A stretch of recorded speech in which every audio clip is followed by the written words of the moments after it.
Mais alors, le baptiser comme prêtre. Pour décrire cette activité, Vatican II reprend un mot très fréquent chez Paul, 7 fois, le verbe offrir. En particulier, offrez vos corps en offrande sainte, Romains 12, 1.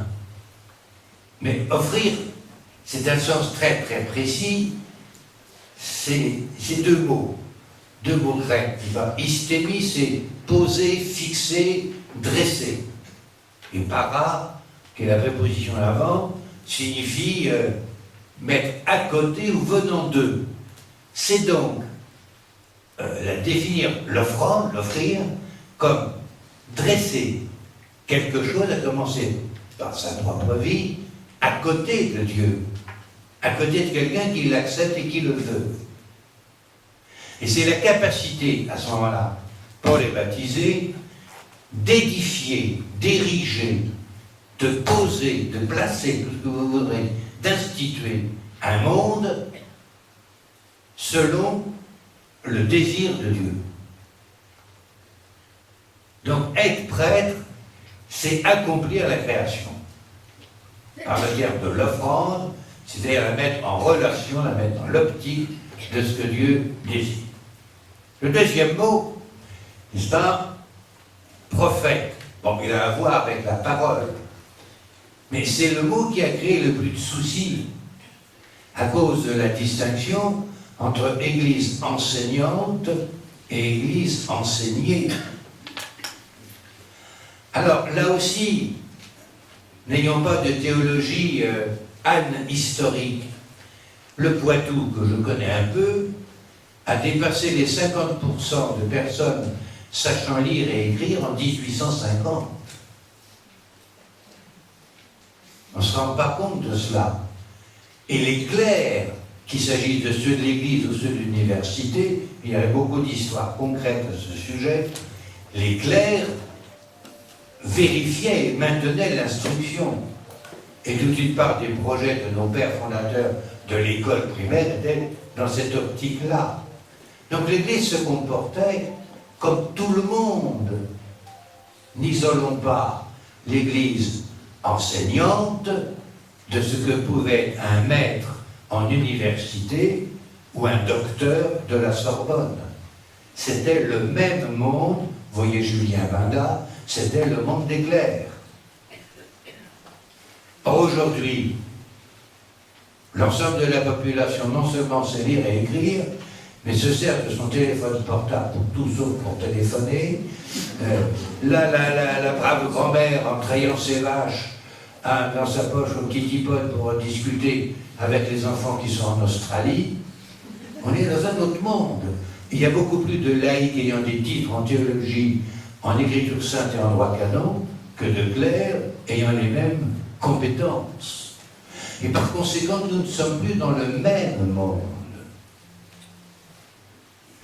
Ce qui pose peut-être des problèmes entre les maîtres et les étudiants, mais qui, à mon avis, oblige l'Église, surtout que par Internet, vous dites ce que vous voulez, qui oblige l'Église à se situer autrement par rapport à la parole.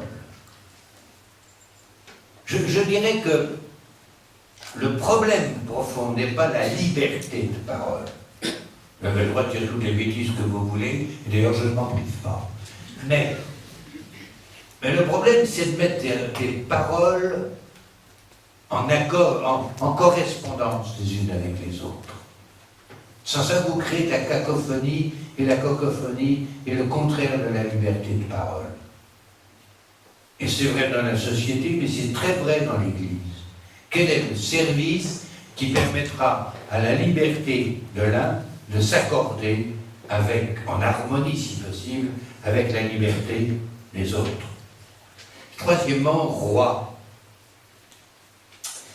Roi, ça touche la liberté du chrétien. Et la liberté du chrétien de conduire sa vie. De prendre par rapport à sa vie les décisions qu'il entend prendre, sachant bien, et Vatican II le répète souvent, que la conscience est le juge suprême. Et le mot conscience revient plus de 70 fois dans la Constitution sur l'Église dans le monde de ce temps.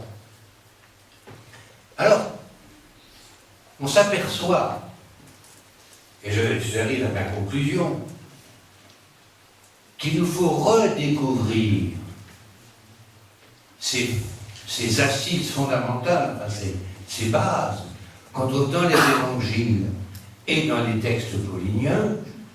Le baptême est une nouveauté, même par rapport au judaïsme qui l'a vu naître. À nous d'être aujourd'hui, dans le monde qui a énormément changé, d'être les témoins de cette nouveauté baptismale. Non pas un système religieux, mais un type de relation. Et par conséquent, et voilà où je voulais vous conduire, j'ai encore 3 minutes. Non mais je surveille. Voilà où je voulais vous conduire. Le vrai problème n'est pas de se demander pourquoi aujourd'hui des laïcs comme vous se lèvent pour faire valoir leurs droits, ou tout au moins leur qualité. Le vrai problème, c'est de savoir pourquoi hier, on ne les reconnaissait pas. Ne nous trompons pas de question.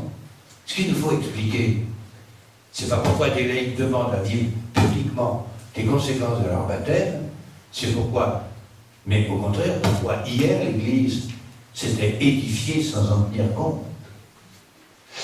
Et là, ce que j'ai dit sur la sacralité qui s'effondre,